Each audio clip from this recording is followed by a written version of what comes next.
Duwang magkasuhay na grass fire nagbungkaras sa syudad ni Naga Asin sa Sarong Bulod sa Sipocot, Camarines Sur. Tutukan sa report ni Don Jimenez.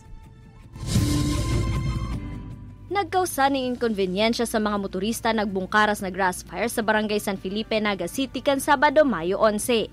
An mahibog na aso kaya, hali sa nasusulong kaduduotan na pighuyop kan duros pasiring sa tinampo. Sa pag-imbestigar kan BFP Naga City Central Fire Station, poko mas o menos sarong ektarya ni kaduduotan ang nadanyaran sa kasulo.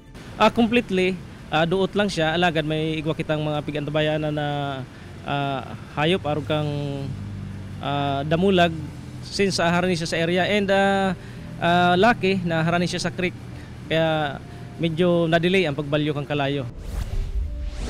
Sa Sipocot, Camarines Sur, naalarma ang nagkapirang residente sa nagbungkaras na kasulo sa bulod na parte kan barangay Impig kan Biyernes, Mayo 10. Marikas na nagdakula ang kalayo huli subuot sa alang na mga duot sa lugar.